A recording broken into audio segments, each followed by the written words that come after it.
So, Miss Wani, I was so impressed with your incredible book.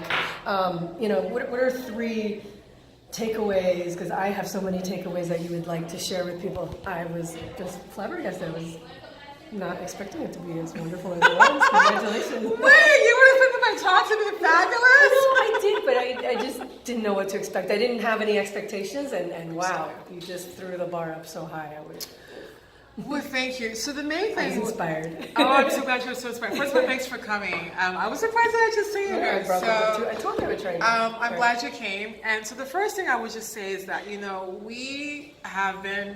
we all got the memo of how to live our lives, which was go to school, get your grades, work hard.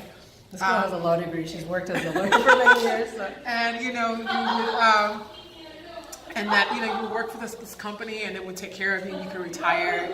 And then between all of that, you were supposed to, get married to the perfect hot woman, hot man, and have these perfect 2 perfect kids, white picket fence, and to retire, right? But the thing in reality is nobody's living that. Everyone's had 75 jobs since they graduated with all this social security. Everyone's completely unhappy. And so the thing is there's a different script. And so my talk here today was to invite people to make them aware that you do have a choice. You can create and live the life that you really want. You don't have to follow this failed system that we've been all given. So these subconscious things were exactly. And so what I talked about was I covered 8 main points that would really help you to create the life that you really want. Number 1, the first thing is you've got to have a clear vision, because if you don't know where you're going, how can you get to wherever you're trying to go? Number 1. Number 2 is that you've got to be intentional about your life. So many of us are just existing, just kind of we're on this hope and pray strategy that we want everything's just kind of trickle down. It doesn't quite work that way. You got to be intentional about your happiness, your success, your relationships, whatever you want. And I show people how to actually set intentions. Next thing is you got to believe in yourself, because if you don't believe, what we're living at is the result of everything you believe. And so if you believe that you can, you will. If you believe that you can't, you won't. Henry Ford said the best. If you think you can or you can't, you're right.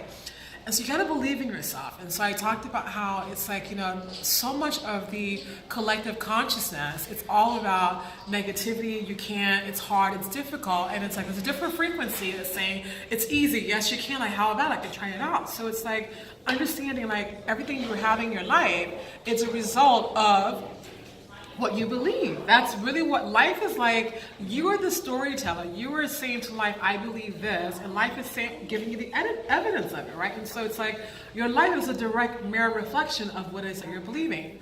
Next thing was just, self-love. It's you can't do this journey without self-love. Otherwise, you would be in survival mode, which is where I was at, right? And so none of us, hardly, only one woman in the room was taught how she heard self-love. I didn't hear it until 2009. But even then, no one told me how to do it, because we're taught to look for love outside of ourselves. We're not taught to actually love ourselves. And so I was demonstrating that the first thing you can do is, number 1, recognize that the most important relationship you will ever have is a relationship with yourself. It's got to be stellar, right? Even if you have kids, you can't even be a good example for your children if you don't even freaking love yourself, right? And then we're all out here looking to source our sense of love from other people. And it doesn't work. It's called divorce. That's why That's why people really get a divorce. It's because of the fact that you're requiring something from somebody else that you yourself have not given to yourself. It's really unfair. It really is unfair to say to a man, love me, when you, for your whole life, have been thinking you're a piece of crap. And then people wonder why they wake up. Do you have to go? Yeah. Okay.